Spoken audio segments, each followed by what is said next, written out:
Hi guys, how is everybody? My name is Michelle Loughlin. I'm a registered dietitian at the Shaw Academy, and today we'll be having a quick talk about vegetarianism and plant-based diets.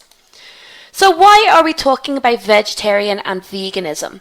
Well, let's face it, they are definitely increasing in popularity, particularly in the last number of years. Research has found that vegetarian and plant-based diets is more common in females than males and typically occurs in those aged 20 to 40 years. This is not a fad diet. This is not just a quick fix for weight loss. A vegetarian, vegan diet or plant-based diet is more of a way of life, and it can really reflect a lifestyle. There are lots of different types of plant-based diets, so you might be a little bit confused about the different terms. So let's just take a quick look at them. So you've got your demi or semi-vegetarian, so they're not 100% vegetarian, they occasionally eat meat, poultry or fish.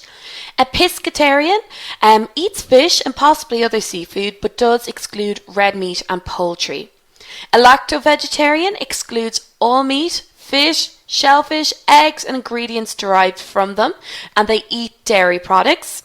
An ovo-vegetarian includes eggs but avoids dairy products, meat, poultry, fish and other seafood. A vegan, this is even more on the increase. More and more people are becoming vegan. Vegans exclude all animal flesh and products, derived ingredients and additives. They avoid animal products not only in their diet but also in every aspect of their life. So this means no honey, no fur. A fruitarian, a type of vegan diet which consists mainly of raw fruit, vegetables, nuts, seeds, sprouted pulses and grains, and usually consists only of foods which do not kill the plant of origin. And a macrobiotic diet, not as popular but based on the Chinese philosophy of yin and yang, aims to balance foods which contain qualities of these two opposing but complementary forces of nature.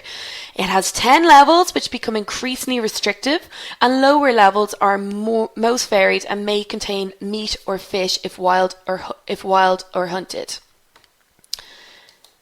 So why would any follow a plant-based diet?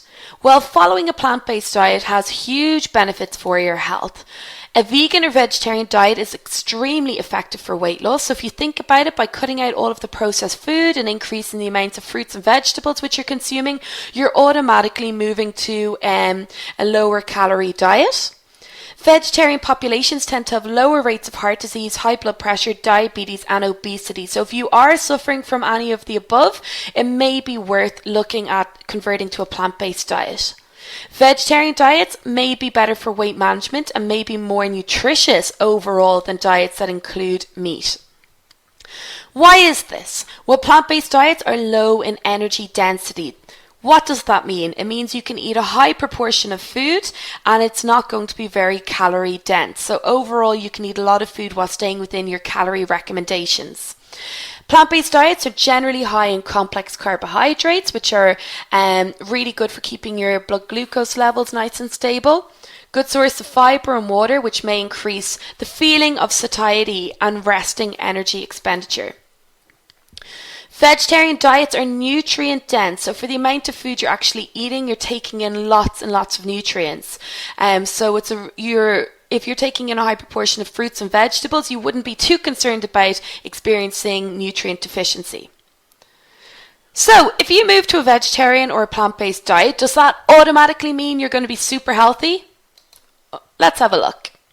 Well, the answer is no. If you can still be a vegetarian or follow a plant-based diet and have an extremely unhealthy diet. So let's have a look at this meal pattern. So the person wakes up at 7 a.m.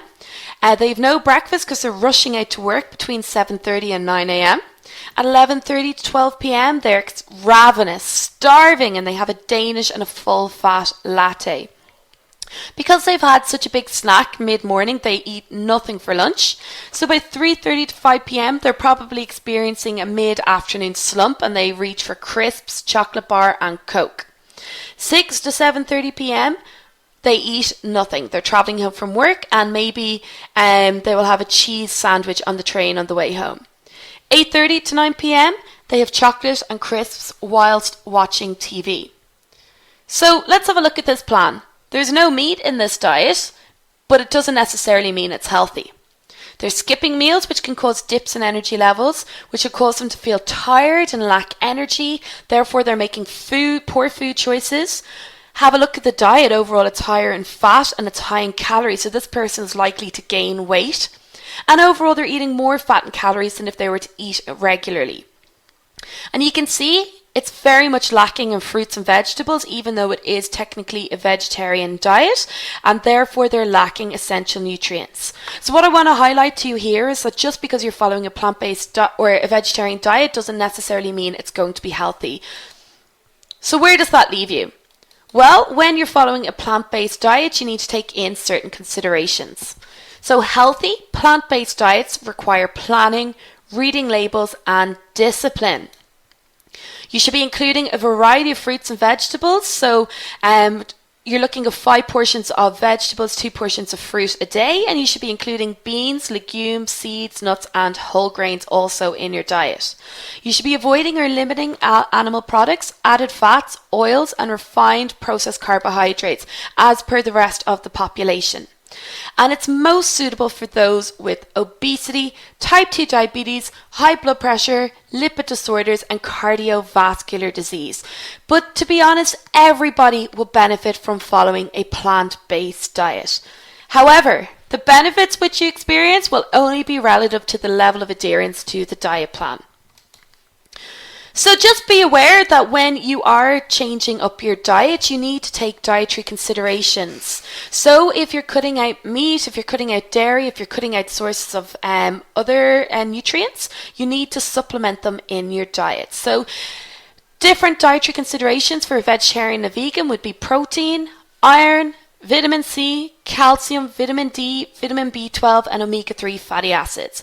It's absolutely possible for them to get their requirements through a vegetarian or vegan diet, but it does require careful consideration.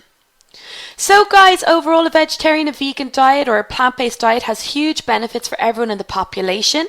If you do wish to learn more about these, you may be interested in undertaking a nutrition course with us here at the Shaw Academy. If you have any questions, you can contact us on nutrition@shawacademy.com. Thank you for listening.